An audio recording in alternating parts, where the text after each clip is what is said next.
Hey, what is going on, guys? Welcome back to the channel. Today is the day. You can see behind me, we finally got the FJ in the shop. I finally got all the little crap done around the shop that I needed to in order to start this project. So we got in the shop. Honestly, there's so much I want to do to this thing. I don't even know where to start. I'm honestly kind of stressed out just because there's a list of about a million things that we're gonna do. I'm not gonna spill the beans yet, but this isn't going to be just like an OEM rebuild. This is gonna be kind of a wild build. So I hope you guys are excited. I'm very excited, a little stressed out, but very, very excited. Like I said, I don't know what we're starting with today. I think I wanna just start taking stuff off of the FJ that we're not going to use. This originally had a 350 from the previous owner with a 4-speed tranny. The guy took the motor out, so I don't even have that, and the 4-speed I'm not going to be using, so I think I'm going to rip the tranny out, and then I haven't even opened the bay yet. Let's open up the hood, see what's all under there. I think a lot of it will probably not end up using, so we'll probably end up stripping a lot of it. I know the interior needs a lot of work too, but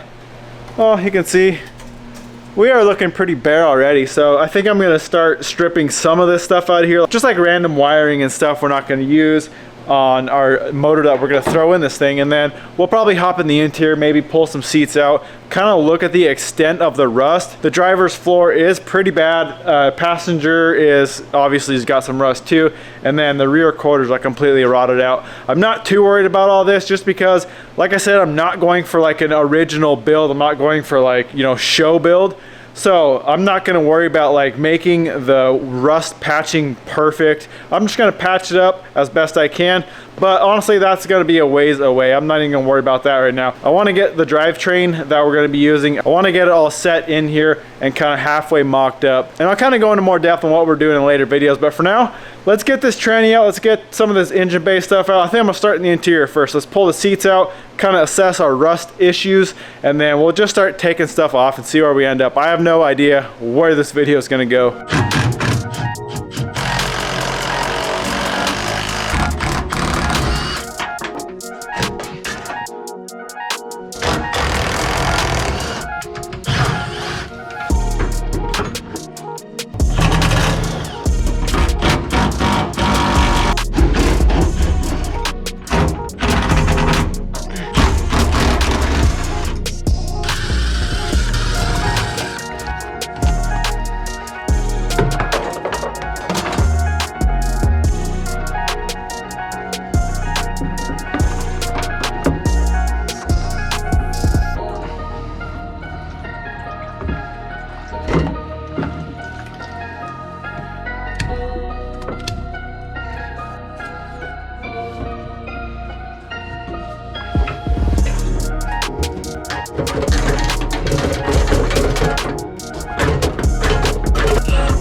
Well, boys, she is stripped down, cleaned up. I went and pressure washed everything. Inside of this frame was literally completely packed full of like grease and dirt and oil. I ended up pressure washing for like a couple hours now, and I think we got it cleaned up. The inside's nice and clean. It's honestly kind of nice having the rust holes in the floor. It kind of just drains the water out by itself. So this rust, honestly, I thought it was gonna be a lot worse. The driver's floor is pretty bad, but other than that, it's really not that bad other than the rear quarter, but inside I'm talking about is honestly not that bad. I'll flip you guys around and we'll check it out. So passenger side, it's got a little hole there, but other than that, not bad. Driver's side, like I said, pretty bad, but other than that, this floor is in really good shape, so I'm stoked. I'll probably have to redo all this stuff just because it's all cut out from the last guy's shifter setup, so we'll have to do something with that.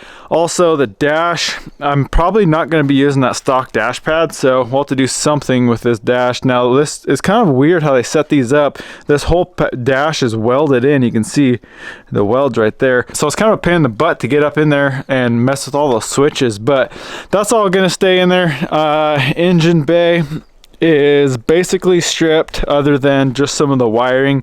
I'll probably end up pulling that harness out and deleting probably 90% of it we're not going to need. We'll basically just be needing like all the lights and stuff like that, but like all this, I believe that's a voltage regulator. We're not going to need any of that, so all that can be deleted. I've already taken out a bunch of wiring. You guys, I don't know if you saw the mess that was down here. I got most of it out, and now that fuse box is going to have to be redone, but we got most of that wiring out. We got a bunch of these switches out that we don't need anymore. There's a choke cable we're not going to need. This guy had a front and a rear tank, so he had a switch to switch through those. And then there was a hood latch. I don't know why there's a hood latch. These have those manual latches up there, but there was a cable latch, but the cable was like a foot long and barely even went into the engine bay. I don't know what's going on there, so I took it out. But either way, I'm happy. We are stripped down. We are ready to test fit a motor in this thing. Next video we probably won't get it in here, but I want to get the motor ready and start getting that ready to go in here anyway. So like I said, I think the game plan for the next video is we got to get the engine ready. Now we got to pull it out of the car or the truck that it's in, so that's probably what we're going to be doing, getting all of our drivetrain ready. So we got to leave the FJ out of the shop for now. I need to clean up my mess. I got parts everywhere. There's the fenders and everything over here, the grill. So I gotta clean up the shop. We gotta make room for another truck, get it in here, get the motor and training ripped out of it, and start getting to work on the motor. Well, that's it, guys. I really hope you enjoyed it. Why don't you go smash that thumbs up button, comment, subscribe. We'll see you in the next one.